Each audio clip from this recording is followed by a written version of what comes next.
para toda Latinoamérica. Y es un placer para mí presentar al doctor Enrique Gil. El doctor es médico ginecobstetra, especialista en medicina y cirugía fetal, staff de la unidad de medicina fetal de la Clínica Delgado y director del Instituto Peruano de Medicina y Cirugía Fetal en Lima, Perú. Investigador asociado en el Center for Fetal Cellular and Molecular Therapy del Cincinnati Children's Hospital. Past Fellow de Fetal Medicine Foundation en Londres. MPH de investigación clínica en Harvard School of Public Health y es PhD candidate de la Universidad Nacional Mayor de San Marcos de Lima. Para mí es un placer poder presentar al doctor Gil, contar con usted. Doctor, muchísimas gracias por su participación. Puede comenzar con su presentación. Muchísimas gracias a ustedes por la invitación. Para mí no solamente es un placer, sino también es un honor poder participar de esta charla para todos los colegas de Latinoamérica y tocando un tema que considero gravitante en la salud de toda mujer embarazada, que está en relación a la ecografía del primer trimestre, más aún en las condiciones en las cuales nos estamos desenvolviendo actualmente. Entonces, para empezar, buenas noches a todos los participantes. Mi nombre, como muy bien se ha mencionado, es Enrique Gil Guevara, soy de Lima, Perú, y en esta oportunidad voy a proceder a explicar en puntos lo más sucintamente y claramente posibles la importancia de la ecografía del primer trimestre en esta coyuntura. La ecografía del primer trimestre, considero yo, al igual que muchos de mis colegas especializados en la medicina fetal, es un derecho que toda mujer gestante tiene al iniciar su embarazo, ya que con la ecografía del primer trimestre no solamente vamos a hacer un screening de aneuploidías, de síndrome de Down, sino vamos a ver numerosos aspectos que procederé a explicar en el transcurso de la exposición.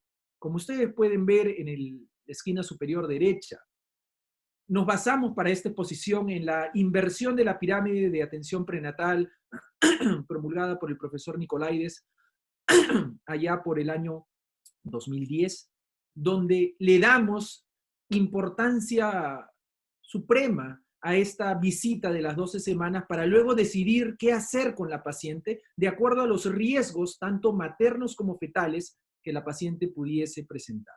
En base a eso, el outline que nosotros vamos a tener para nuestra presentación va a estar en relación a un recordaris del screening de aneuploidías en el primer trimestre, el screening anatómico fetal en el primer trimestre, el screening de preeclampsia y otras condiciones materno-fetales en el primer trimestre. Y luego nos vamos a ir a dos puntos fundamentales como son el impacto que tiene el ADN fetal, es decir, el Cell-Free Fetal DNA en la evaluación del primer trimestre, y ahora, en estos últimos meses, cuál es el impacto que tiene el COVID-19 en la ecografía del primer trimestre. Y finalmente, haré una pregunta para poder celebrar las conclusiones de esta presentación. Empecemos. En cuanto al screening de aneuploidías, sabemos que desde los años 70 hacíamos un screening de aneuploidías basados en la edad materna y que lamentablemente hasta el día de hoy muchas veces aquellas mujeres que no tienen acceso a la ecografía del primer trimestre se sigue haciendo, que es decidir en base a un punto de corte de 35 años cuáles son aquellas mujeres que tienen mayor riesgo de tener un bebé con síndrome de Down o con alguna aneuploidía. Pero el hacer este screening basado solamente en la edad materna, ya por los años 70, nos daba una tasa de detección que llegaba solamente al 30%, con una tasa de falsos positivos del 5%. Y luego evolucionamos a la década de los 80. Y en la década de los 80 pudimos ver, gracias a numerosos trabajos, que la añadidura de la bioquímica sanguínea materna permitía incrementar esa tasa de detección que inicialmente estaba en 30% hasta un 65-70% combinando 4 hormonas, 4 proteínas, que son la beta-HCG, la alfa-fetoproteína, el estriol y la inhibina A. Y luego pasamos a los años 90, en que gracias al advenimiento de la ecografía como pieza fundamental en la evaluación prenatal, tuvimos la introducción de la translucencia nucal, como ustedes pueden ver en la imagen superior izquierda. Y no solamente eso, se vio, gracias al trabajo del profesor Kipros Nicolaides, que con la suma de la beta-HCG y de la proteína asociada al embarazo tipo A, se lograba detecciones para aneuploidías de cerca del 90%, con una tasa de falsos positivos del 5%. A esto se le llamó el test combinado. Es decir, hacíamos un screening midiendo la translucencia nucal y evaluando en la sangre materna la bioquímica sanguínea materna basada en la beta-HCG y el PAP-E. Y luego evolucionamos y nos fuimos a los años, a la década de los 2000, 2010, donde pudimos ver que no solamente utilizábamos la translucencia nucal, sino también utilizábamos otros 3 marcadores adicionales como son el hueso nasal, el flujo tricuspidio y el ductus venoso. Y combinando estos 3 marcadores junto con la translucencia nucal y asimismo la beta-HCG y el PAP-E, lográbamos una tasa de detección cuando el operador se encontraba ubicado, es decir, lo realizaba correctamente, de hasta el 97%, con una tasa de falsos positivos del 3%. Y actualmente, hace 2 domingos, se vio que con la introducción no solamente de la beta-HCG y el PAP-E, sino con la beta-HCG y el placental growth factor, lográbamos una tasa de detección en el test combinado del 89% y que era muy similar, por no decir igual, a la tasa de detección que se lograba con la beta-HCG y el PAP-E. ¿Y por qué hago esta aclaración? Porque actualmente, como mencionaremos más adelante, el placental growth factor es una proteína que utilizamos para hacer screening de preeclampsia. Por lo tanto, el ahorrarnos hacer el PAP-E y de frente ir y hacer beta-HCG y placental growth factor, que nos serviría también para hacer screening de preeclampsia, como tocaremos más adelante, nos permite también hacer un screening combinado para aneuploidías. ¿Y qué ocurre con la translucencia nucal? Que la translucencia nucal en sí representa un marcador que no solamente nos habla de aneuploidías. Y ese es el primer concepto que tenemos que entender en cuanto a la importancia de la ecografía del primer trimestre. Las implicancias de una translucencia nucal incrementada. Una translucencia nucal incrementada, de acuerdo al valor que tenga, va a tener mayor relación a defectos mayores en el feto y o a muerte fetal. Y es por esa razón que nosotros establecemos un punto de corte por sobre el cual nosotros vamos a tener indefectiblemente que estudiar más a fondo no solamente la parte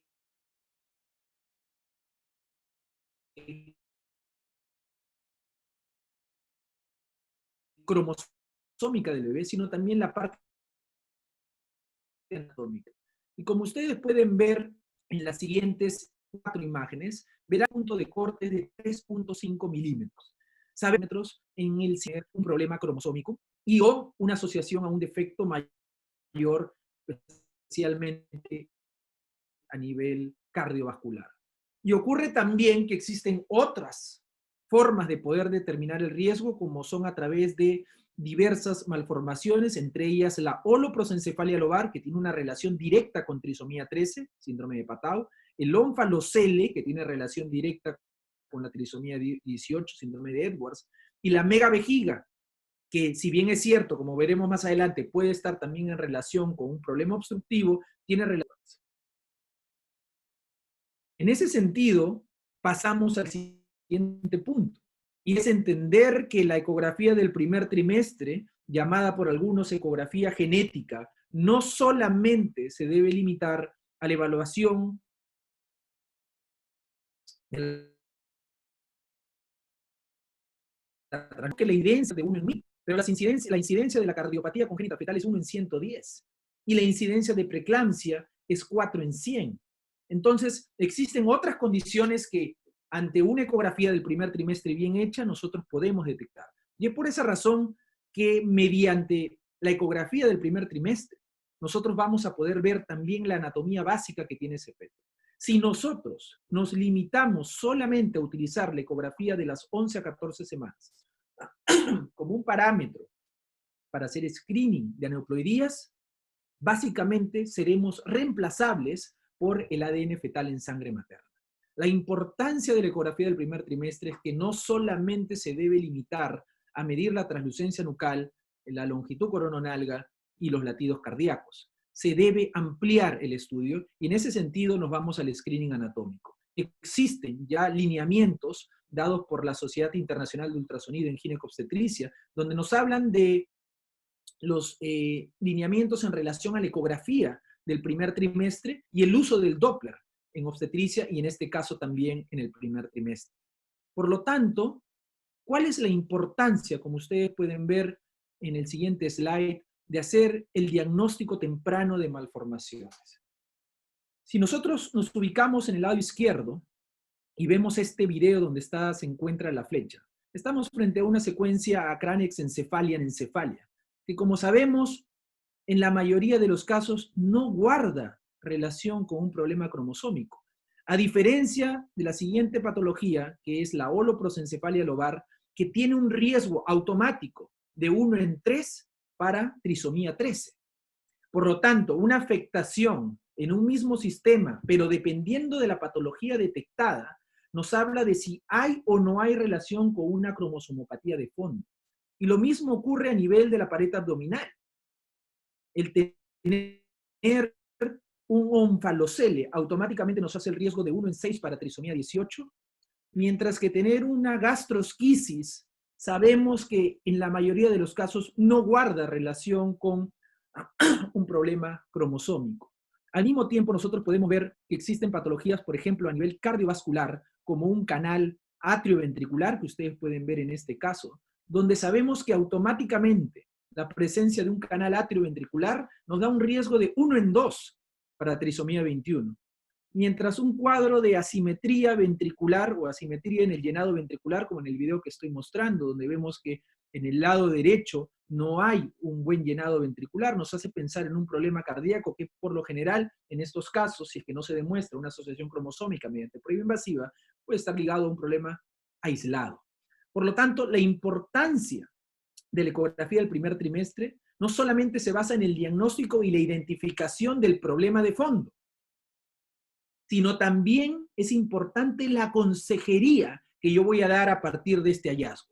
Es por eso que la especialidad de medicina fetal es compleja, porque no solamente tiene que identificar, sino tiene que saber hacer la consejería adecuada ante la patología identificada. En ese sentido, ¿qué es lo que nosotros podemos detectar en el primer trimestre? Existe un trabajo ya publicado por el grupo de Nicolaides y Argyros Engelaki, en el cual ha sido en el último curso de avances en medicina fetal en Londres el año pasado, donde se pudo ver que existe para ciertas anomalías una tasa de detección en el primer trimestre del 100%, como son la cránea, la holoprosencefalia lobar, los defectos de pared abdominal anterior y la megavejiga. Existen otros problemas que, dependiendo del expertise y de la máquina utilizada, podrían variar en cuanto a su detección entre un 25 y un 50%, como son los defectos cardíacos mayores, anomalías de extremidades e incluso defectos del diafragma. Y en un porcentaje menor tenemos el cuadro de espina bífida, fisura palatina y defectos renales. ¿Qué es lo que va a contribuir a esta tasa de detección? Básicamente dos cosas: la expertise del operador y la máquina que utilice para poder hacer la detección. Mientras mayor resolución y mayor calidad en evaluación tenga la máquina y mayor expertise tenga el operador, más fácil va a ser el acceso a la detección de estos problemas. Basándonos en eso, es importantísimo recordar que la medición de la longitud corononalga que nosotros utilizamos en el primer trimestre de forma rutinaria para datear la gestación, o sea, para decir cuántas semanas tiene el feto en ese momento, también nos sirve para rápidamente hacer una ojeada y ver en primera instancia si ese bebé presenta alguna anomalía mayor. ya que el plano de la longitud corononalga nos permite no solamente ver el hueso nasal, no solamente ver el paladar, no solamente ver el mentón, nos permite ver la integridad de la calota, nos permite ver el cerebro en su interior, tanto el diencéfalo, el tallo cerebral, el cuarto ventrículo, la cisterna magna. Obviamente la translucencia nucal nos permite ver la columna, nos permite ver la pared abdominal interior, la vejiga e incluso el tubérculo genital. En ese sentido, también hay que ser claros que la ecografía del primer trimestre tiene unos parámetros en cuanto a medición que se hace entre 45 milímetros y 84 milímetros. Se sabe que mientras más temprano, es decir, a los 45 milímetros o 50 milímetros de edad gestacional, se haga el screening de neoploidías, la tasa de detección va a ser ligeramente mayor a que si se hiciera a las 13 semanas o 14 semanas. Pero la tasa de detección de anomalías va a ser menor. Por lo tanto, encontrar un punto medio entre 12 y 13 semanas me parece lo más recomendable para de esa forma hacer un buen screening de aneuploidías y también poder tener una buena tasa de detección de problemas anatómicos. Estas imágenes, que son cortesía del profesor Ravi Chawi, nos hacen o nos demuestran que ante un rápido y buen examen medio sagital, yo puedo identificar patologías que son evidentes, como son la secuencia acránea-exencefalia anencefalia, un cuadro de holoprosencefalia lobar, un cuadro de megavejiga, hidrops, defectos de pared abdominal anterior, problemas en los cuales no coincide el tamaño del tórax con el tamaño de la cabeza, como en una triploidía digínica. Y luego, cuando nos enfocamos en la medición de la translucencia nucal, nuevamente, así como en la longitud corononalga, no solamente nos enfocábamos en la medición del bebé para datear la gestación, sino para ver rápidamente otras estructuras, lo mismo hacemos para la translucencia nucal. Es decir, en el perfil fetal no solamente debemos evaluar la translucencia nucal, sino, como bien marcan estos números, poder evaluar otras estructuras. En el número 1 vemos la frente, el forehead; en el número 2 el hueso nasal; en el número 3 los labios; en el número 4 el paladar; en el número 5 el mentón; en el número 6 la translucencia nucal; en el número 7 el diencéfalo; en el 8 el tallo cerebral o brainstem; en el 9 el cuarto ventrículo, también llamada translucencia intracraniana; en el número 10 el plexo coroideo del cuarto ventrículo; en el número 11 la cisterna magna; y en el número 12 el hueso occipital. Y esto nos permite básicamente detectar dos patologías que hasta hace unos años se detectaba solamente en el segundo trimestre, como vienen a ser la fisura palatina por un lado y la espina bífida por otro. Gracias al advenimiento de este signo, que fue publicado por el profesor Ravi Chawi, y antes de él a través del triángulo retronasal por el profesor Waldo Sepúlveda de Chile, pudimos ver que es factible poder detectar fisura labio-palatina en el primer trimestre, tanto no solamente en un corte coronal a través del triángulo retronasal, como mencioné anteriormente, sino también a través del gap maxilar, que nos permite en un corte medio sagital, donde deberíamos tener esta imagen que ustedes pueden ver a la izquierda, identificar estas tres otras imágenes, donde vemos claramente cómo existe una interrupción en esa línea blanca que debería constituir el paladar, y obviamente estaríamos presentes ante una fisura palatina. ¿Y qué ocurre en espina bífida?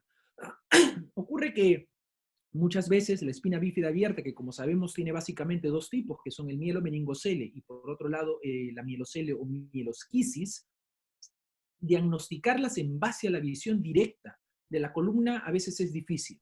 Pero ¿qué es lo más sencillo?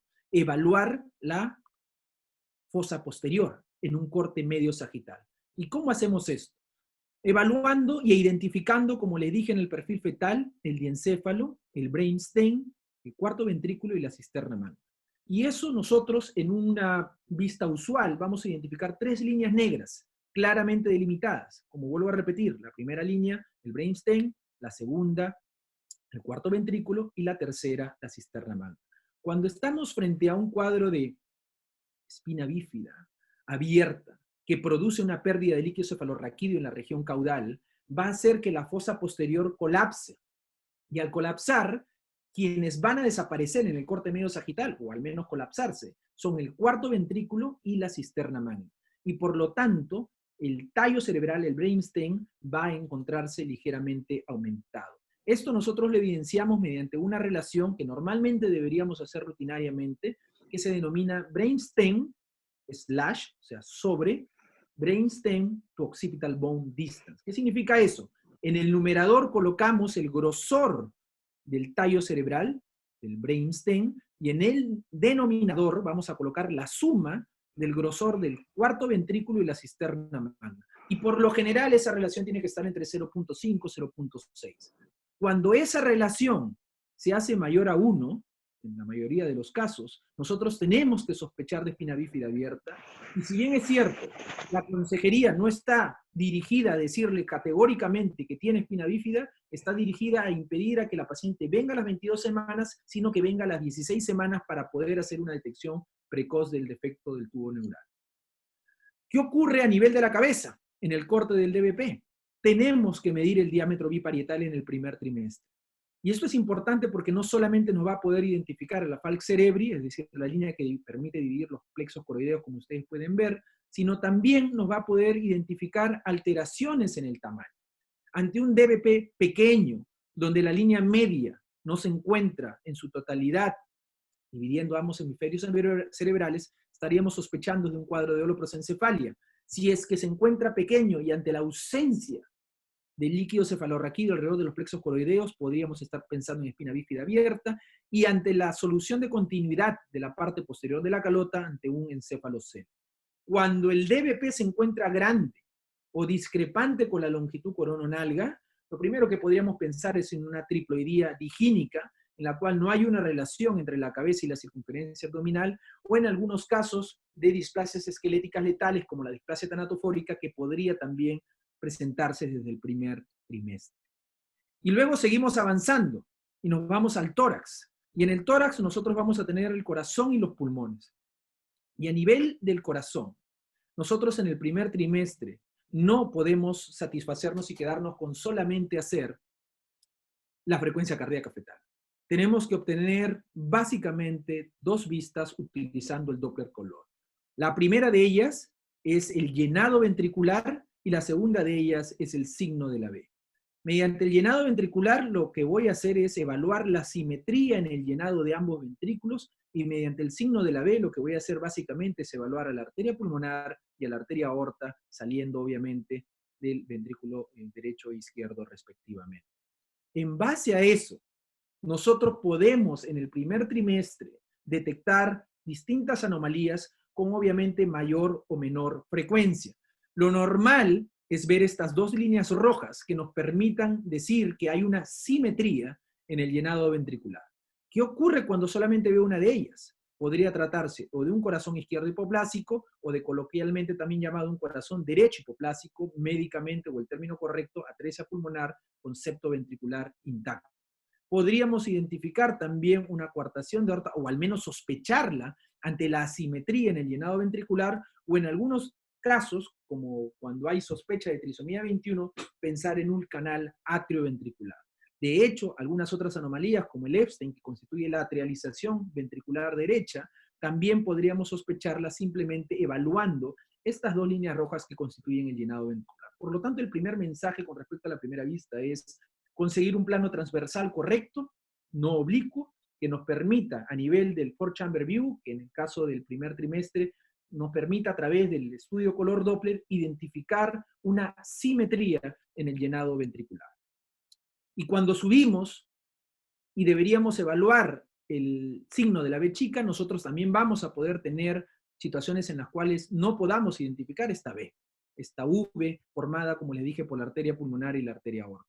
Debido a que en algunos casos, como en el caso de un corazón izquierdo hipoplásico, vamos a tener atresia aórtica, es decir, va a haber un flujo reverso, no van a tener el mismo color, ya que hay flujo reverso, como mencioné anteriormente, o en el caso de una coartación de aorta, donde hay una discrepancia en la simetría de los vasos, juntamente con aliasing, que nos haga pensar en este caso en coartación de aorta, o cuando no se forme la B, en casos de interrupción de arco aórtico, o en algunos casos cuando sea más bien la pulmonar la que no tenga el mismo llenado que la aorta, pensando en Fallot.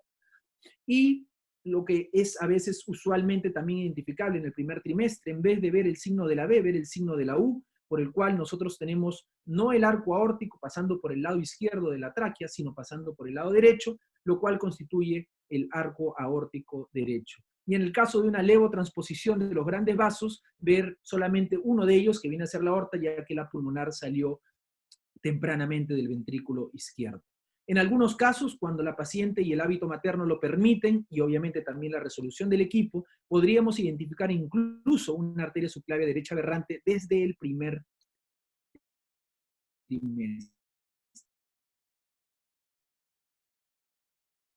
El mensaje nado ventricular y el signo de la B para poder determinar que los vasos se encuentran completamente normales. Y luego bajamos y nos vamos al abdomen y a los riñones, donde tenemos que identificar el estómago, la cámara gástrica, donde tenemos que identificar la vejiga y las arterias umbilicales alrededor de la misma, donde tenemos que identificar la inserción del cordón umbilical a nivel abdominal, y donde en un corte coronal, a nivel, como ustedes pueden ver, del número 4, los dos riñones, que, como les vuelvo a repetir, son visibles quizás recién, dependiendo de la resolución, a partir de las 13 semanas, desde una longitud corononalga de 65 milímetros, y si se hace a las 12 semanas o incluso un poco antes, con 45, 50 milímetros de longitud corononalga, no sean tan fácilmente identificables. Y precisamente al hacer estos cortes a nivel abdominal vamos a poder detectar defectos de la pared abdominal, como un onfalocele o como la gastrosquisis. Y finalmente nos vamos a la megavejiga, es decir, alteraciones en la vejiga. Y este cuadro, que no lo mencioné al inicio, cuando hablamos de la consejería en los distintos hallazgos, nos hace pensar, como ustedes pueden ver aquí en la imagen de la izquierda, que consideramos megavejiga cuando esta tiene más de 6 milímetros o cuando se constituye o tiene un tamaño mayor al 10% de la longitud corononalga. Pero ¿qué es lo que ocurre? Que incluso en una misma patología, dependiendo del tamaño, va a variar la consejería. Es decir, si yo tengo una megavejiga que se encuentra entre 6 y 12 milímetros, muy probablemente esté ante un problema transitorio y muy probablemente sea normal. Y en segundo lugar, un problema de cromosomopatías. En cambio, cuando me encuentro con una vejiga que se encuentra mayor a 12 milímetros, o incluso, como lo publicaba en el trabajo de Katia Vilardo hace 2 años sobre evaluación de megavejiga en el primer trimestre, mayor a 15 milímetros, estamos en un 90% de los casos frente a un problema obstructivo bajo. Entonces, el mensaje de esta diapositiva, de este slide, es recordar que incluso en una misma patología detectada en el primer trimestre, la consejería va a variar de acuerdo al tamaño del hallazgo, en este caso a la megavejiga. Los riñones, como les dije, son visibles en una vista coronal y por lo general a partir de las 13 semanas. Y cuando vamos a la columna, debería ser evaluada en 2 vistas. En una vista medio sagital, que nos permita ver cómo esta línea blanca suprayacente a la columna, que constituye la piel, nos permita evaluar la integridad de la misma, y al mismo tiempo en un corte coronal evaluar que no haya ningún tipo de escoliosis, descartando algún tipo de hemivértebra o cualquier otra malformación que se pudiera presentar que desvíe la columna, y obviamente también las costillas. Las extremidades también deberían ser evaluadas en el primer trimestre, visualizando no solamente las extremidades superiores e inferiores, sino también las manos y los pies. El contar los dedos lo dejamos para la ecografía del segundo trimestre. ¿Cuál es el futuro? ¿Cuál es el mensaje de todo esto? El mensaje es que la tecnología está avanzando. El mensaje es que los equipos están mejorando. El mensaje es que con el advenimiento del ADN fetal, que se hace en algunos casos desde las 10 semanas, nos obliga a hacer una ecografía a las 10 semanas precisamente para poder confirmar el tamaño del feto, la longitud corononalga, y nos obliga incluso a realizar detección de algunas patologías desde antes de las 12 semanas. Este último trabajo publicado en el Ultrasound in Obstetrics and Gynecology del mes pasado, por un amigo mío, el doctor Daniel Rolnick y el grupo de Australia, nos habla de la detección de anormalidades fetales antes de las 11 semanas de gestación. Como ustedes pueden ver, la holoprosencefalia lobar en este feto de 9 semanas y media se puede identificar esta gestación monocorial con una secuencia TRAP a las 11 semanas con 42 milímetros de longitud corononalga en el feto bomba, se puede identificar, e incluso en este feto de 11 semanas, aquí antes de los 45 milímetros, se puede ver cómo la vejiga tiene una comunicación con un quiste cordón umbilical, en este caso en relación a una persistencia del uraco, y que posteriormente se confirma en una imagen a las 12 semanas. El mensaje es: la ecografía del primer trimestre no solamente sirve para hacer screening de aneuploidías. De hecho, la importancia ante el mejoramiento que tiene la resolución de nuestros equipos nos obliga a hacer la evaluación anatómica básica desde las 12 semanas. ¿Y qué más tenemos que hacer con una ecografía o en una ecografía del primer trimestre? Hacer un screening de otras condiciones, en este caso materno-fetales. Y sabemos que la preeclampsia es una condición que afecta al 4 a 8, entre el 4 y el 8% de las gestantes y nos permite determinar un riesgo a priori a través de las características maternas, historia médica, historia obstétrica, que es como normalmente el Colegio Americano de Ginecobstetricia y las guías NICE de Londres, del Reino Unido, hacen el riesgo para, la evaluación de riesgo para el desarrollo de preeclampsia. Lo que nosotros estamos adoptando en Latinoamérica es básicamente seguir el modelo de la Fetal Medicine Foundation, en el cual tomamos el riesgo a priori, es decir, evaluamos las características maternas, la historia médica, pero luego evaluamos biomarcadores, presión arterial media, Doppler de arterias uterinas y el placental growth factor, como mencioné en un primer momento, que nos permite modificar dicho riesgo a priori y estimar un nuevo riesgo para predecir cuál es la probabilidad que tenga esta paciente de desarrollar preeclampsia antes de término, antes de las 37 semanas o no. ¿Cuál es el concepto detrás de esta predicción? Nos basamos en un modelo publicado por el grupo de profesor Nicolaides y David Wright, en el cual si se hace una predicción matemática en la cual todas las gestantes desarrollaran preeclampsia, se vería que normalmente estas desarrollarían alrededor de las 54 o 56 semanas, así que el embarazo no tuviera terminación. Cuando la gestante tiene factores de riesgo, lo que hace es mover esa curva de Gauss hacia la izquierda y por ende su riesgo de desarrollar preeclampsia antes de las 40 semanas y específicamente antes de las 37 semanas se incrementa.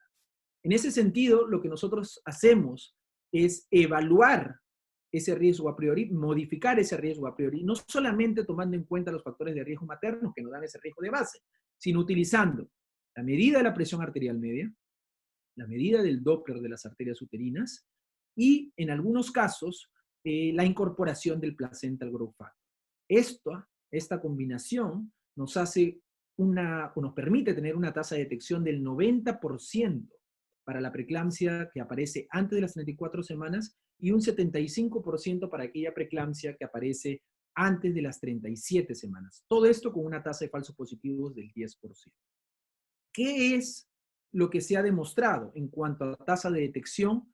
Se ha demostrado que si no disponemos, como ocurre en muchos países de Latinoamérica, del placental growth factor, que nos permitiría, como dije anteriormente, una tasa de detección de hasta el 85-90% de la preeclampsia que aparece antes de las 34 semanas y de hasta un 73% de la preeclampsia que aparece antes de las 37 semanas, utilizando solo los factores maternos, la presión arterial media y el Doppler de las arterias uterinas, podemos llegar hasta un 80% de detección de esa preeclampsia antes de las 34 semanas y un 70% de la preeclampsia de aparición de antes de las 37 semanas. Obviamente, todo esto aún está en estudio porque requiere de un proceso de validación interna, de validación de nuestra población, porque todos estos datos son provenientes de población europea. ¿Qué otras condiciones, como ustedes pueden ver en la página de la Fetal Medicine Foundation, nosotros podríamos evaluar en cuanto a riesgos? Trisomías, ya tocamos ese tema. Preeclampsia, ya tocamos ese tema. Pero también, por ejemplo, existen otras condiciones que podrían evaluarse en el primer trimestre, como son la diabetes gestacional, la tasa de pérdida fetal, restricción del crecimiento intrauterino, macrosomía fetal y el parto pretérmino, que es lo que nosotros podemos ver en este caso, dándonos un resultado específico para luego poder decidir el manejo que nosotros vamos a tener con esta paciente. En resumen, la ecografía del primer trimestre nos permite lo tradicional, datear la gestación, evaluar la viabilidad fetal, hacer un screening de cromosomopatías, pero también nos añade y nos pone la obligación de hacer un screening anatómico, metabólico, a través de la historia materna y de proteínas de circulación materna y de medidas biofísicas como son la preeclampsia, como son el parto pretérmino, etc. Y en base a eso, Luego vienen los dos temas fundamentales de la charla del día de hoy, habiendo hecho un recordaris con respecto a por qué es importante la ecografía del primer trimestre. La ecografía del primer trimestre tiene dos golpes. Primero, el ADN fetal, y segundo, esta epidemia, el COVID-19. En cuanto al ADN fetal, el primer golpe es que si nosotros sabemos que el ADN fetal tiene una mayor performance en cuanto a detección de aneuploidías, que es para lo que normalmente hacíamos la ecografía del primer trimestre, trisomía 21, 18 y 13, ¿por qué tenemos que seguir haciendo la ecografía del primer trimestre? Y básicamente la respuesta se da en todo lo que mencioné anteriormente. Es por esa razón que los lineamientos dados por l'ISWOC refieren que a todas las mujeres se les debe ofrecer una ecografía del primer trimestre independientemente de la intención de someterse a las pruebas de cell-free fetal DNA. Y si nosotros consideramos los últimos datos publicados por el grupo del profesor Nicolaides y de Mark Hill con respecto a la tasa de detección y la tasa de falsos positivos, el rendimiento que tiene el ADN fetal para trisomía 21, trisomía 18 y trisomía 13, vemos que su tasa de detección es alta, con una tasa de falsos positivos realmente baja. Y que cuando la fracción fetal, es decir, la cantidad de ADN trofoblástica nadando en el ADN materno, en la sangre materna, es mayor o igual al 10%, esta tasa de detección para trisomía 21 puede llegar hasta el 100% de detección. Por lo tanto, la pregunta es, ¿cómo se incorpora entonces el ADN fetal en el screening del primer trimestre? ¿Debe reemplazar la ecografía del primer trimestre o no debe reemplazar la ecografía del primer trimestre? Esa es la pregunta de rigor. Y la respuesta se basa básicamente en que tanto el ADN fetal como la ecografía del primer trimestre deberían trabajar de la mano. La pregunta es, ¿cómo se implementa esta medida? ¿Mediante un screening universal o mediante un screening contingente en base a los resultados de otro screening primario?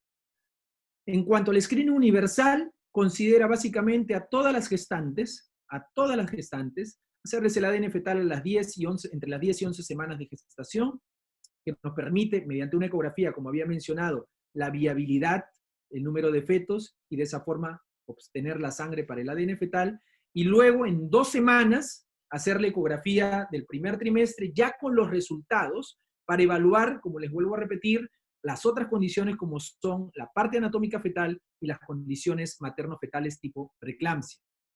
Lo que se pudo ver es que la tasa o el rendimiento que tiene esta combinación es sumamente alto cuando se logran los resultados del cell-free fetal DNA. Pero ¿qué ocurre con el ADN fetal? El ADN fetal en realidad no es ADN fetal, en realidad es ADN trofoblástico, es decir, se evalúa el ADN del trofoblasto circulando por la placenta, lo cual quiere decir que aquellas condiciones que disminuyan la circulación de ADN trofoblástico en sangre materna van a alterar los resultados, como son el estatus de fumador, la obesidad y algunas trisomías, como son la trisomía 18 y trisomía 13, que tienen placentas pobres, placentas pequeñas, y que por lo tanto puede ser que el cell-free fetal DNA no nos diga si es positivo o negativo, o sea, si es normal o patológico, sino que simplemente nos responda como no call, no resultados, no resultados.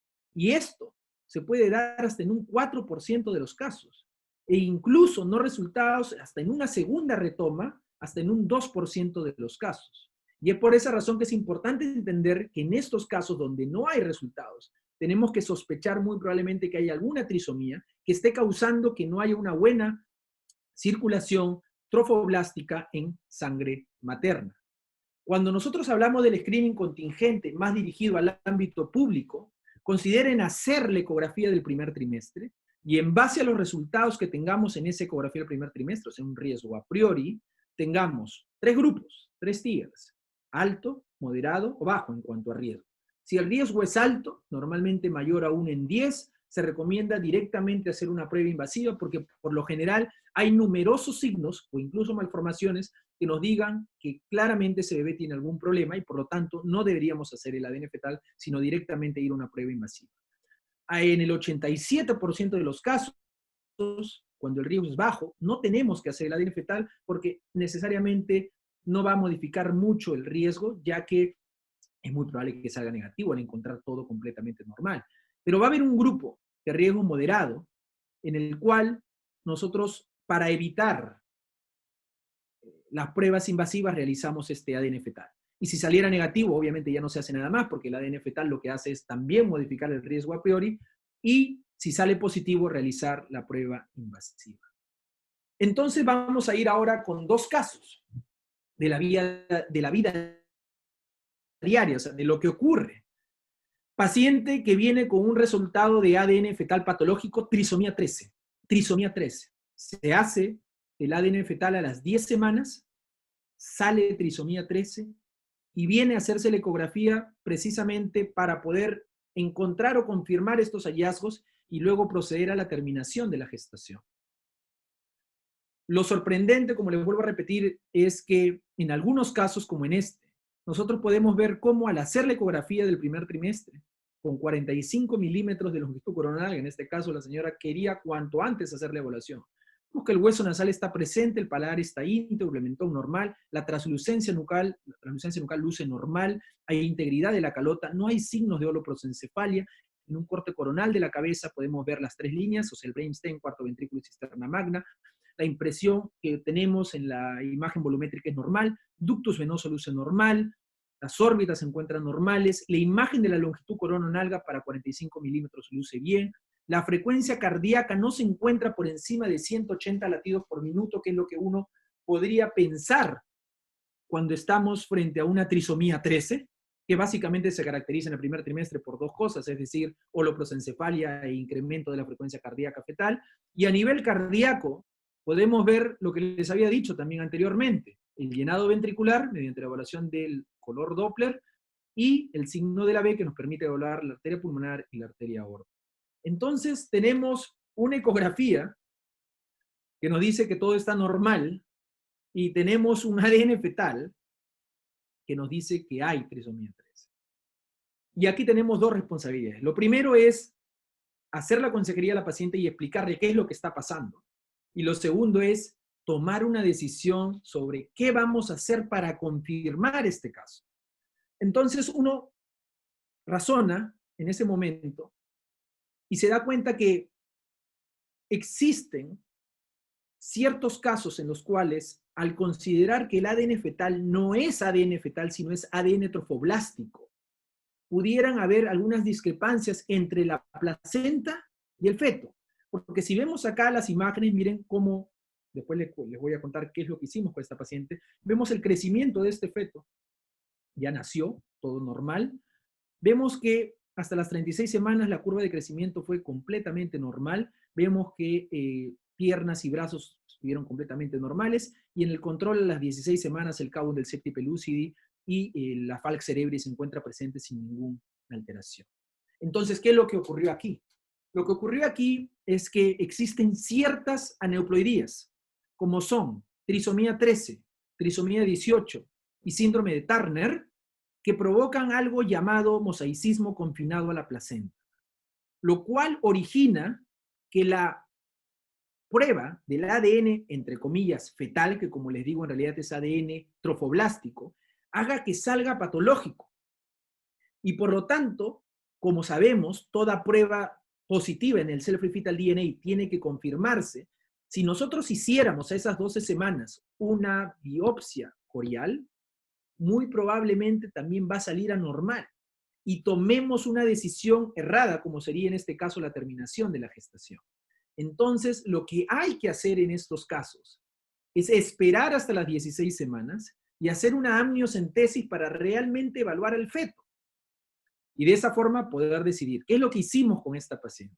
Es decir, esperamos hasta las 16 semanas, evaluamos hicimos la amniocentesis y el resultado fue un feto con un cariotipo normal. Entonces, esto se explica porque en un 1% de los casos podemos tener mosaicismo de células placentarias, donde en el 90% de los casos se encuentra confinado a la placenta. Confinado a la placenta, es decir, solo afecta a la placenta, más no al feto. Y en estos casos, si yo hago una biopsia corial, el resultado va a ser anormal. El mismo del ADN del Cell-Free Fetal DNA, del NIPT.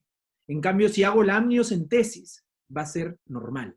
¿Y qué ocurre en el caso de un mosaicismo fetal real, verdadero, true fetal mosaicism, que ocurre en el 10% de los casos? Si yo hago la biopsia, puede ser que salga normal o normal, puede ser, pero la amniocentesis siempre va a salir anormal.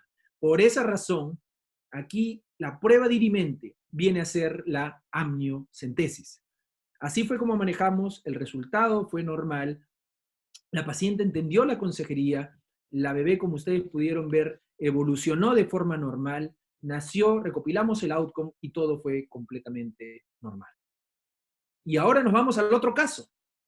En el caso en el cual tengamos un ADN fetal normal, que se ha hecho la paciente a las 10 semanas, y viene a la ecografía, alegre, totalmente ya segura de que todo está bien, y encontramos esto en la ecografía, un bebé básicamente hidrópico, con un ductus venoso reverso, con un problema de asimetría en el llenado ventricular, y que nos haga pensar que aquí hay un problema detrás de este ADN fetal.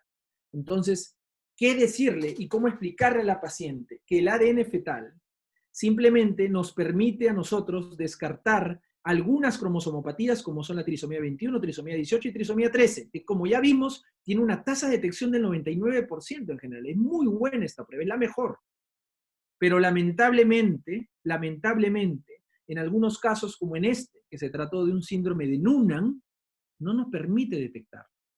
Y por lo tanto, aquí el manejo consiste en una prueba invasiva en el primer trimestre, tipo biopsia corial, que nos permita determinar qué tipo de patología tiene este bebé. Y como dije, utilizando el punto de corte de 3.5 milímetros, no podemos solamente quedarnos en el cariotipo convencional, sino tendríamos que hacer idealmente los microarreglos para poder detectar algo adicional. Y en base a eso, cito la publicación hecha también por el grupo, un amigo mío, Jesse Miranda, y el grupo del profesor Anthony Borrell, de Barcelona, en el cual publicado esto online en abril, en el mes pasado, en el Ultrasound in Obstetrics and Gynecology, nos dicen, si es que el ADN fetal debería usarse en la gestación con translucencia nucal incrementada.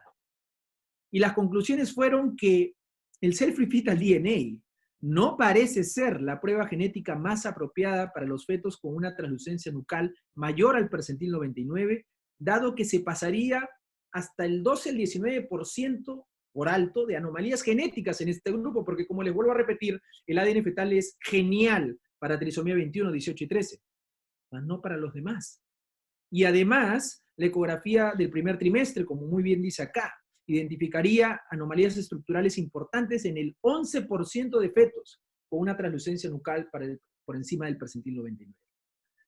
La forma en cómo nosotros manejamos esta misma conclusión es simplemente cambiando la palabra o la frase por encima del percentil 99 y utilizando el punto de corte 3.5. Cuando nosotros tenemos una translucencia nucal por encima del 3.5, nosotros recomendamos una prueba invasiva y no un ADN fetal, porque como les vuelvo a repetir, solamente nos serviría de forma súper efectiva para trisomía 21, 18 y 13. ¿Y qué ocurre finalmente en estas épocas de pandemia, de COVID-19, donde ahora, con mayor razón, la ecografía del primer trimestre es la que va a determinar el patrón a seguir para esa paciente gestante que no solamente tiene que protegerse ella, sino también en este caso al personal sanitario? En ese sentido, el cuidado prenatal sigue lo que fue proclamado ya hace unos años, que consiste básicamente a las 12 semanas, estratificar a la paciente de acuerdo al riesgo para complicaciones del embarazo que hemos mencionado anteriormente. Luego hacer una reevaluación a las 22 semanas para nuevamente ver el riesgo para las distintas condiciones materno-fetales y si no hubiera ninguna de las dos, finalmente una última ecografía a las 36 semanas para planificación del parto. O sea, 3 ecografías y nada más. Si es que todo va normal, como ocurre en el 95-90% de las gestantes. En el 95-90% de las gestantes ocurre esto. Por lo tanto, la ecografía de las 12 semanas constituye el tip-off para poder decidir qué camino voy a seguir. En esta presentación no he mencionado o no he tocado de las gestaciones múltiples, porque obviamente en aras del tiempo habría que determinar también que cuando tenemos una ecografía de las 12 semanas, habría luego ante una gestación múltiple decidir si se trata de una gestación monocorial o bicorial, para de esa forma ver cuál es el siguiente tratamiento, sabiendo que una monocorial se vuelve a traer a las 16 semanas y una bicorial se vuelve a traer recién a partir de las 22 semanas.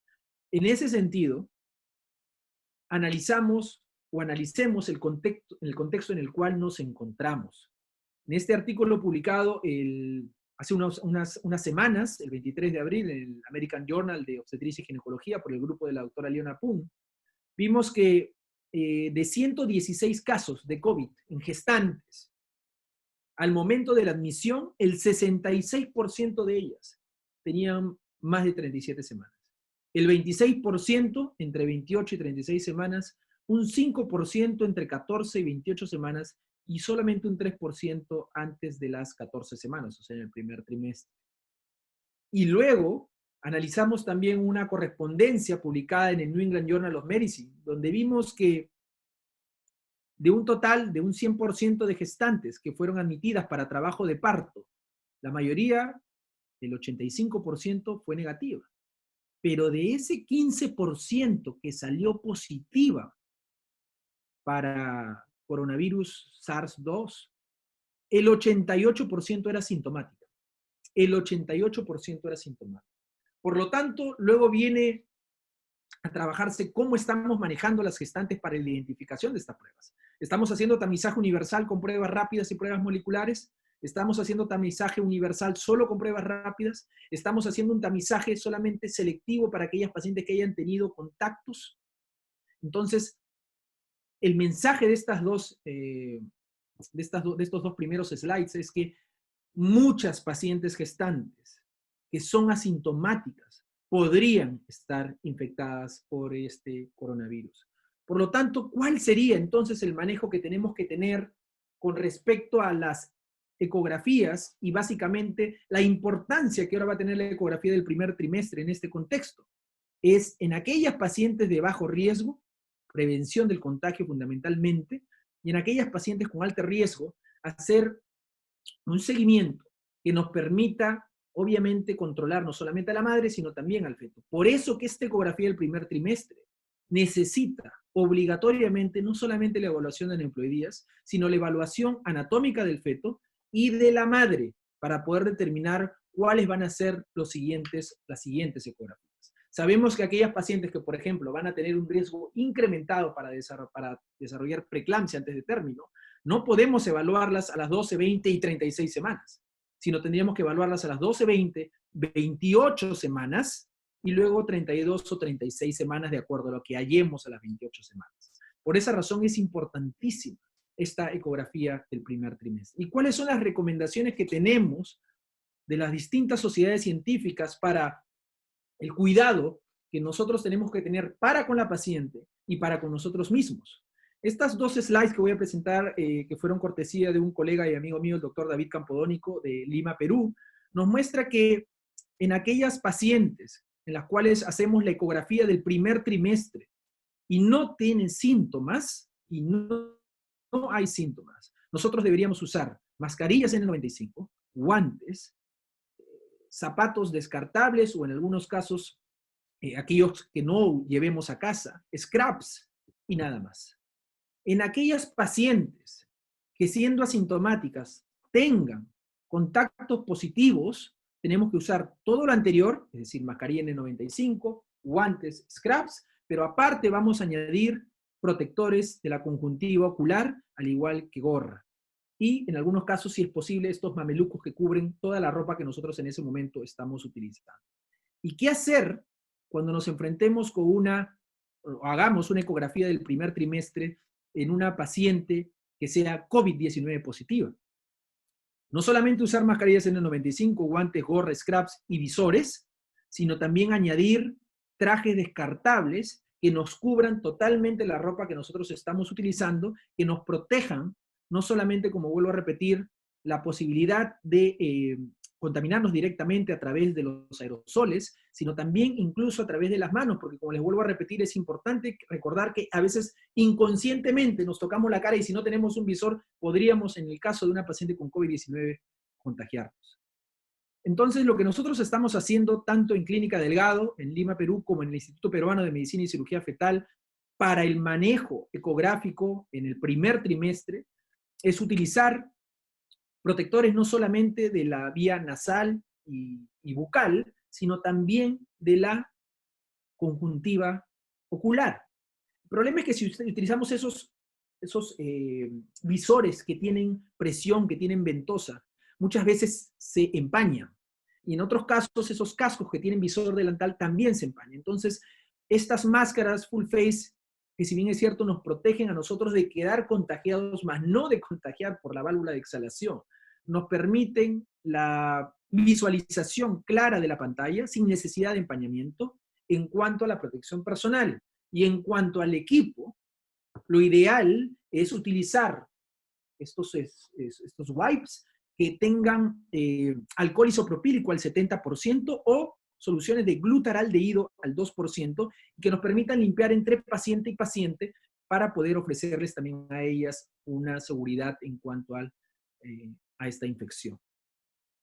Y finalmente, el tiempo. Antes de esta infección, normalmente una ecografía del primer trimestre, evaluando no solamente aneuploidías, sino también el aspecto anatómico fetal, sino también la parte de condiciones materno-fetales, nos tomaba 30 minutos.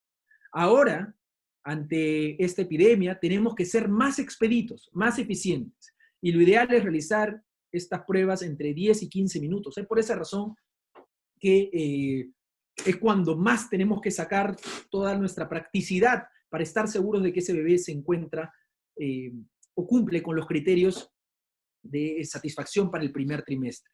Y esto lo podemos hacer porque uno piensa 10, 15 minutos es muy poco. En realidad, utilizando 4 tipos de sets para la evaluación en una ecografía del primer trimestre. En el primer set, hacer un barrido transverso y sagital del útero para evaluar los componentes no fetales. Líquido amniótico, placenta, presencia de miomas a nivel cervical, longitud cervical en el caso de que la vejiga se encuentre llena y obviamente también los anexos. En el set 2, nos vamos al feto, ubicamos el plano, es decir, un plano donde no se encuentre oblicuo, sino completamente laying down, horizontal, flat, y hacemos un barrido transverso. Hacemos un barrido transverso del feto desde la cabeza hasta las extremidades inferiores y que nos permita rápidamente al ojo identificar alguna anomalía que sea evidente. Finalmente nos vamos al set 3, que es identificar el corazón fetal, no solamente para medir la frecuencia cardíaca, sino, como les dije, evaluar las 4 cámaras a través del Doppler color, mediante el llenado ventricular, las 2 líneas rojas que mencioné, y la vista de 3 vasos tráquea, donde lo que tenemos que ver es el signo de la V, el signo de la V, arteria pulmonar, arteria aorta, y esto solo con Doppler color. Y finalmente el set 4, porque muchas veces alguien va a decir, doctor Enrique, pero muchas veces el bebé no se encuentra en la posición correcta, y eso es totalmente válido.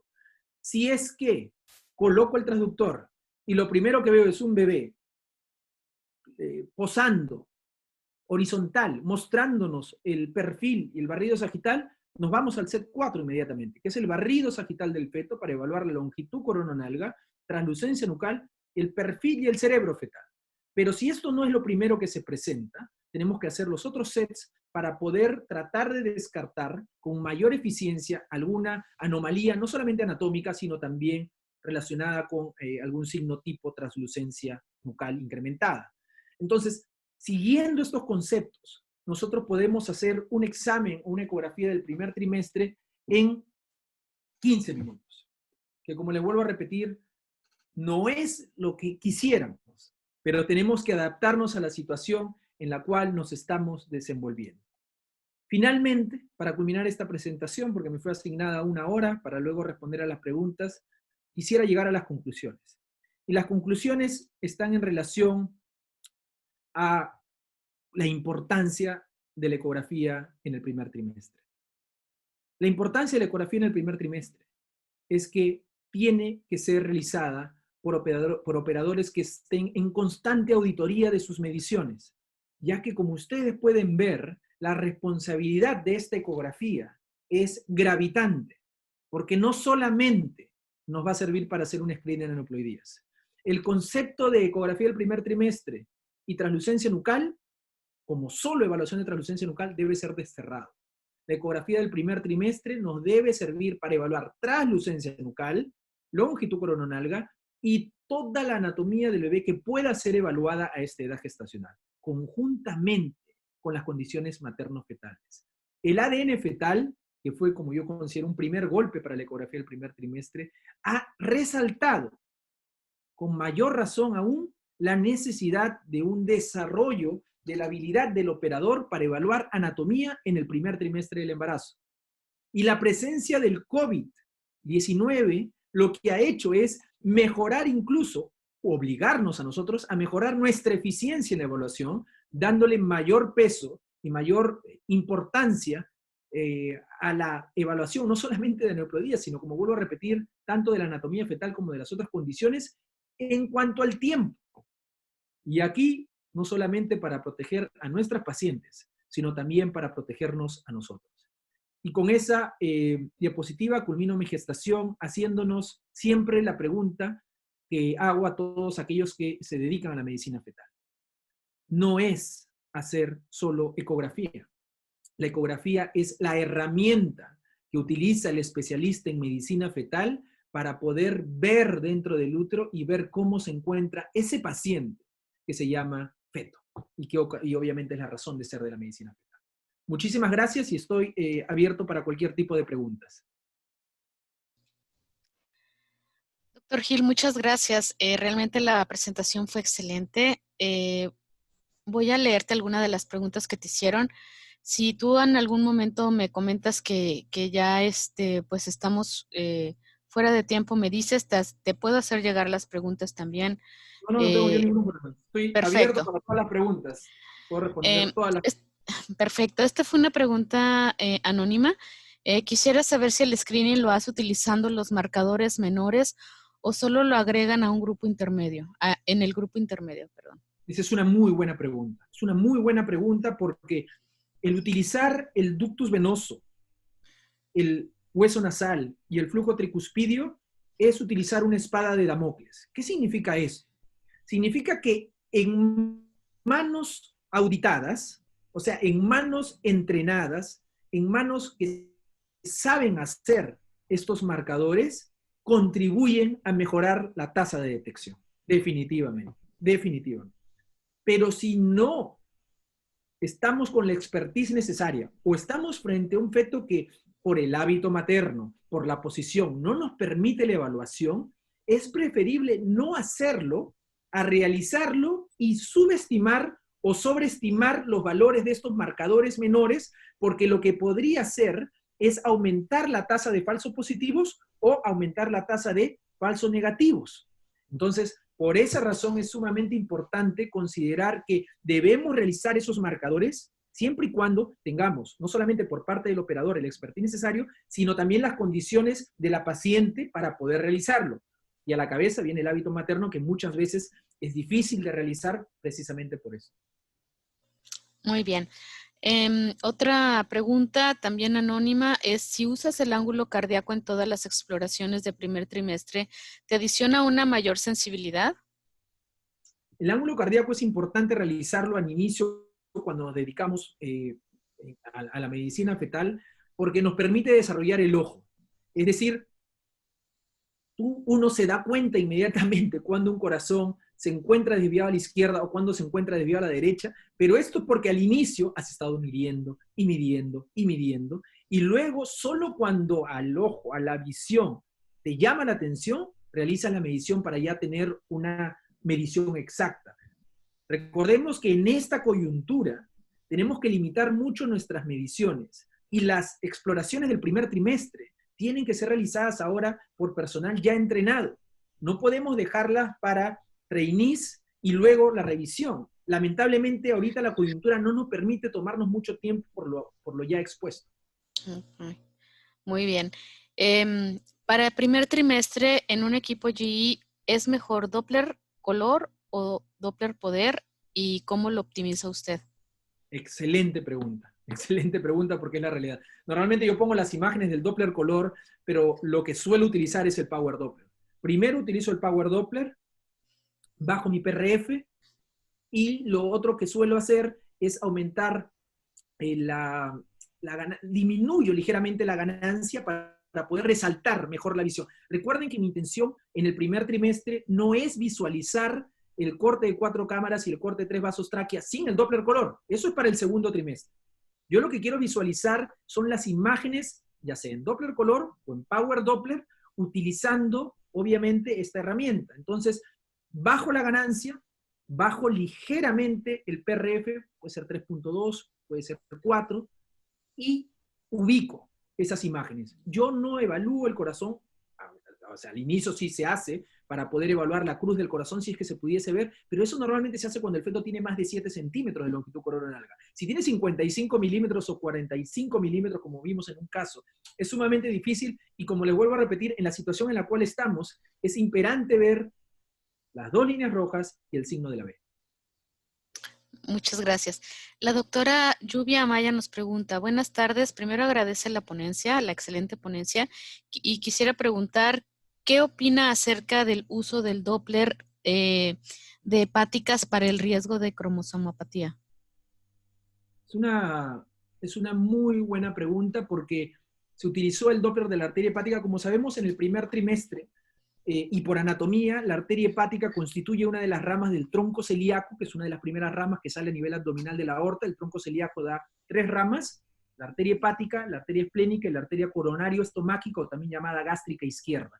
A nivel fetal de 12 semanas, la esplénica y la coronario-estomáquica o gástrica izquierda ni aparecen porque la que domina es la hepática. Recuerden que el centro hematopoyético a las 12 semanas lo tiene el hígado.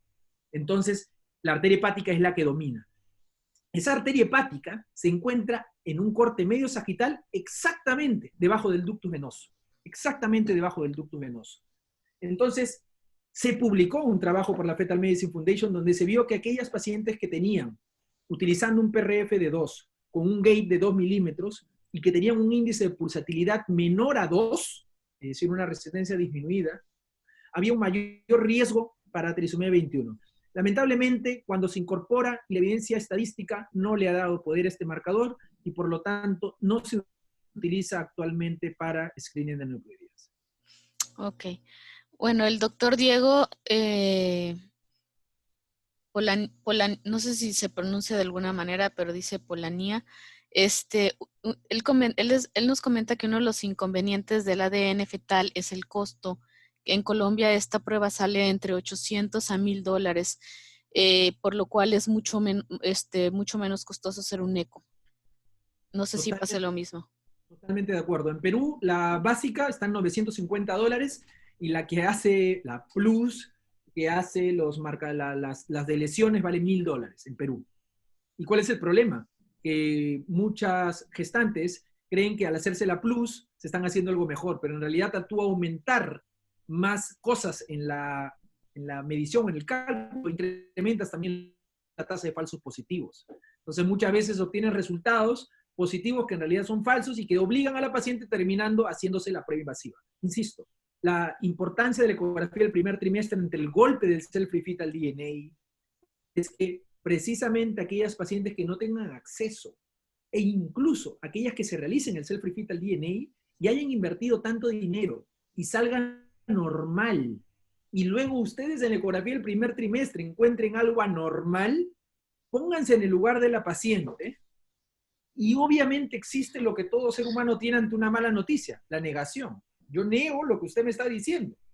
Si nosotros como especialistas en medicina fetal no tenemos las suficientes armas como para poder explicarle a la paciente el por qué debemos realizar una prueba invasiva a pesar de tener un self-free fetal DNA normal, no vamos a tener llegada con nuestras pacientes. Y viceversa.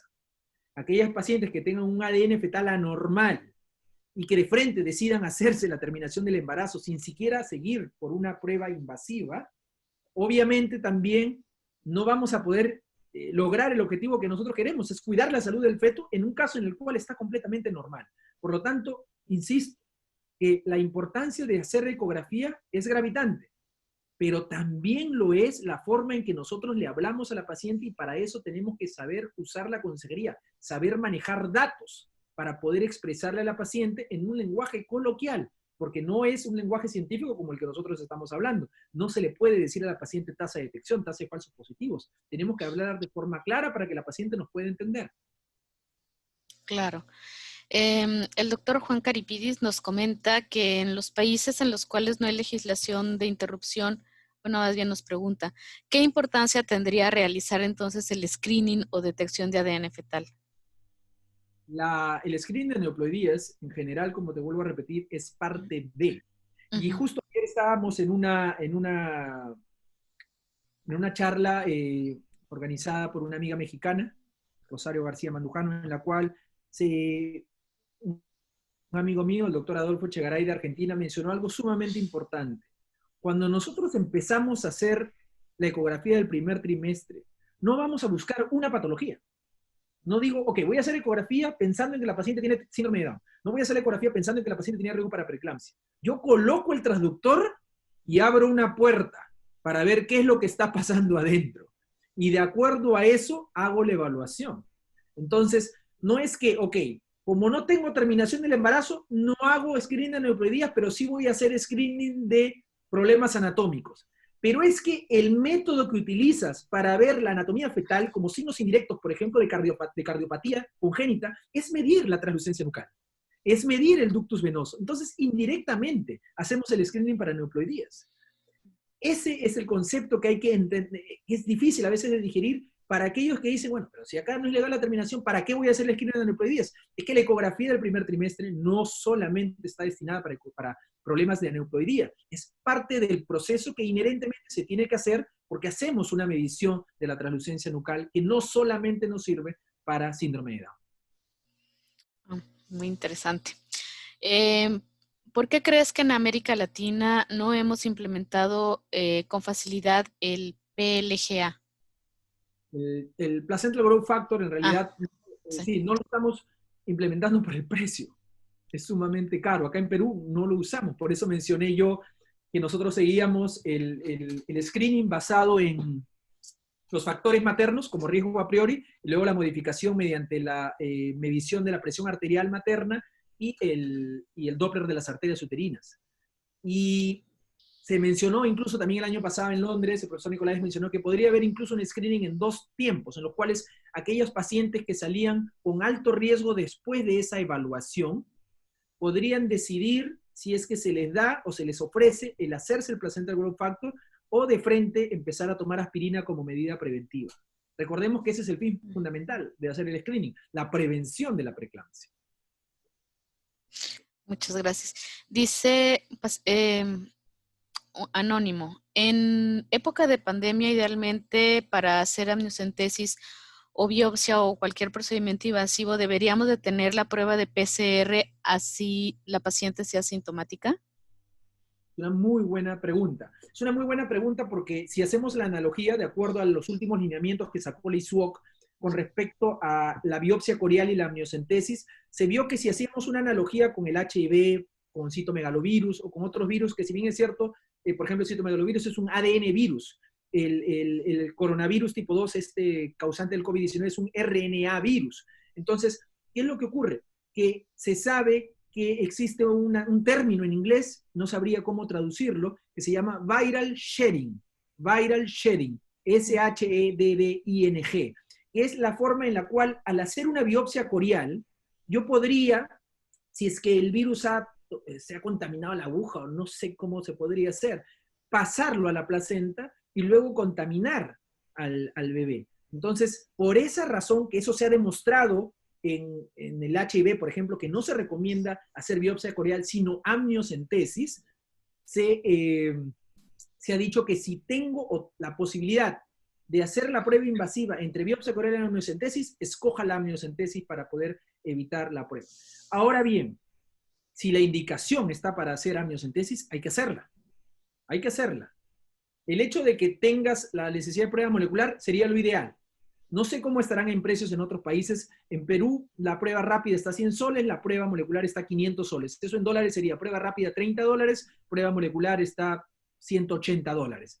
Entonces, habría que ver en el ámbito privado. En el ámbito público, como te vuelvo a repetir, estas pruebas, lamentablemente, la evaluación del primer trimestre, la evaluación de pruebas invasivas o el hacer pruebas invasivas han sido suspendidas por el gobierno, ya que el control prenatal han dicho que no es una urgencia y solamente vayan por emergencias al hospital. Entonces, no me parece que sea la medida adecuada, pero el ámbito privado ahorita se está llenando de pacientes precisamente porque en el ámbito público no se están viendo a las pacientes. Entonces, entre biopsia y amniocentesis en una paciente con sospecha de estar infectada por COVID-19, si el tiempo lo permite, sugiero hacer una amniocentesis para evitar el fenómeno del viral shedding en el caso de una biopsia coreana.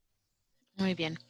El doctor Héctor Torresillas te pregunta que qué máscara es esta Full Face y la marca, por favor, si se les puedes compartir. Es una máscara 3M 6800N, talla medium, que utilizo para protegerme. Uno, hay que recordar que esta máscara tiene el inconveniente que no protege a la paciente.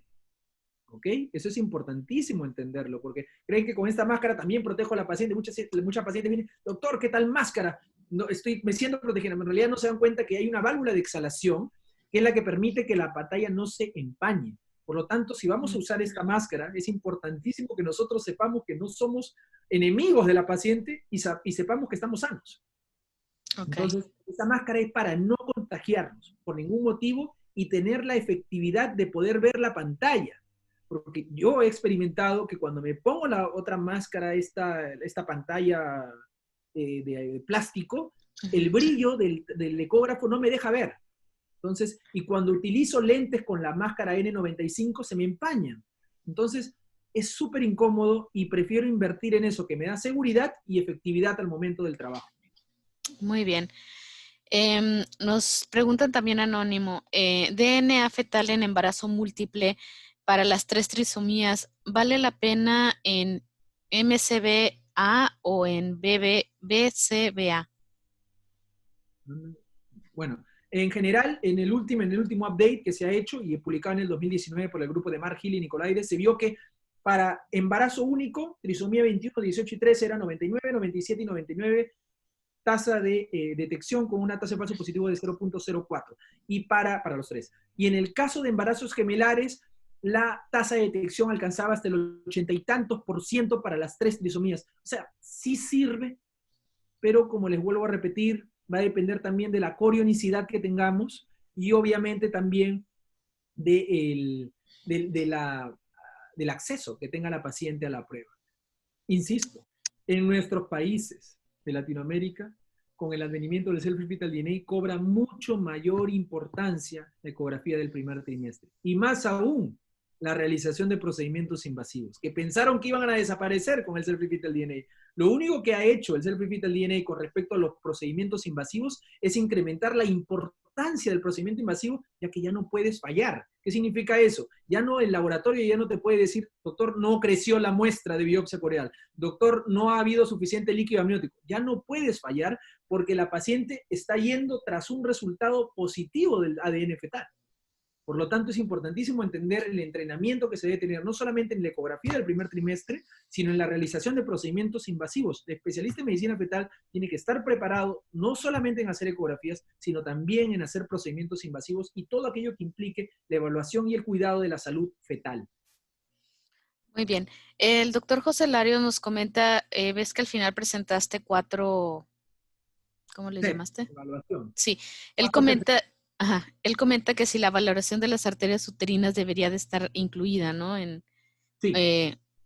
Sí, de todas formas. Sí debería estar incluida, como te vuelvo a repetir, como parte del proceso de evaluación. Cabe la pena decir, y esto hay que ser bien sinceros, que el hacer una ecografía, el hacer una evaluación de arterias uterinas en el primer trimestre puede ser muy sencillo y puede ser muy complicado.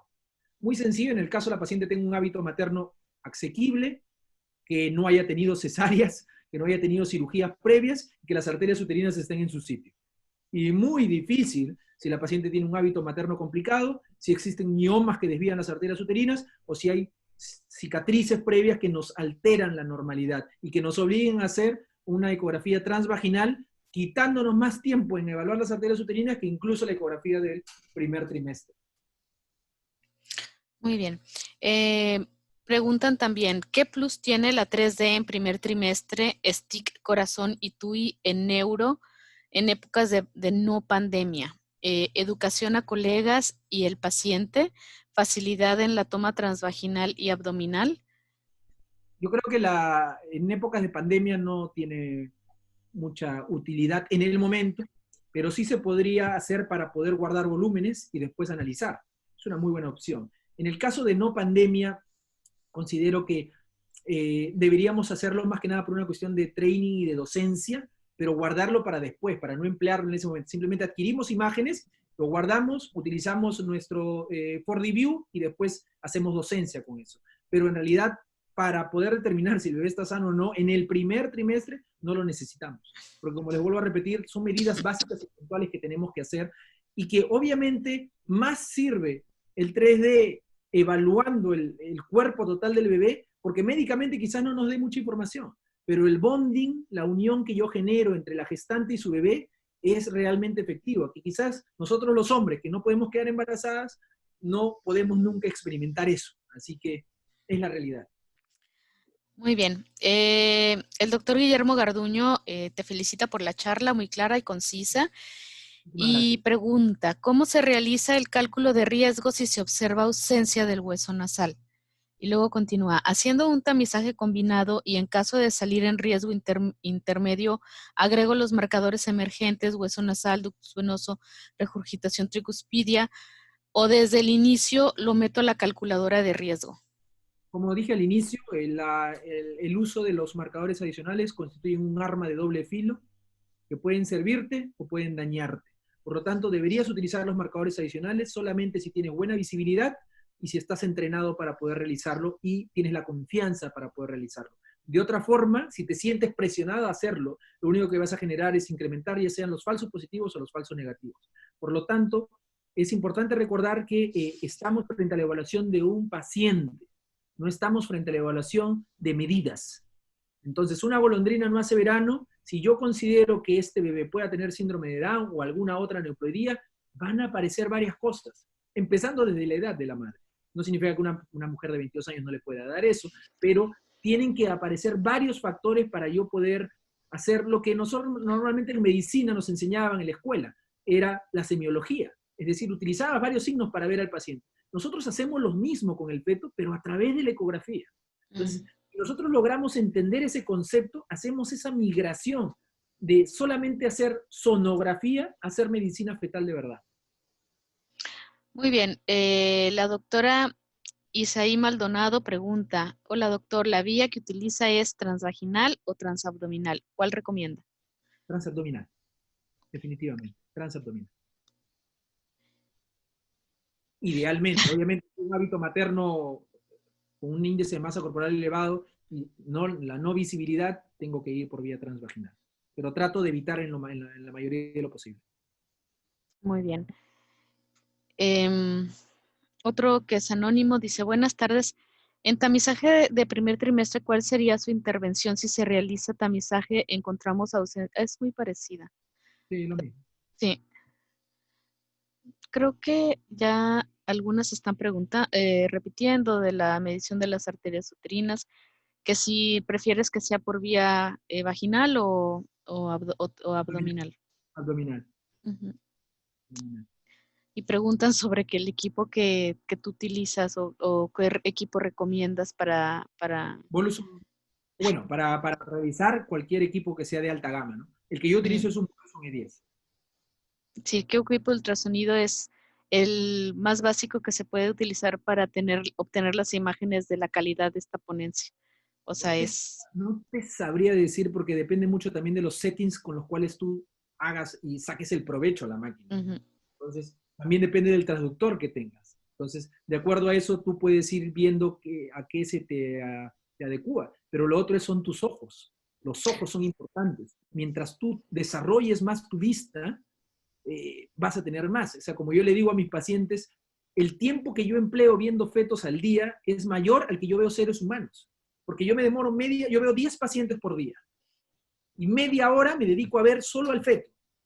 Y a ella la veo 5 minutos para poder hablar. O sea, me volteo a verla. Entonces, la cantidad de seres humanos que yo veo aparte de mi familia al día es mucho menor que lo que yo veo en fetos. Por lo tanto, los ojos se desarrollan. Y siempre lo comparo de forma graciosa con la película Matrix, ¿no? Uno ve los números cayendo y algunos no ven nada y otros ven cosas. Lo mismo ocurre. Si tú adecuas tu ojo, práctica, práctica, entrenamiento y entrenamiento, en algún momento los ojos empiezan a funcionar incluso con cualquier máquina. Muchísimas gracias, doctor, y gracias, Úrsula, por las preguntas. Definitivamente una excelente plática. Le agradecemos muchísimo su tiempo, su disposición y sobre todo a todos los asistentes por estar con nosotros durante todo este tiempo. Muchísimas gracias.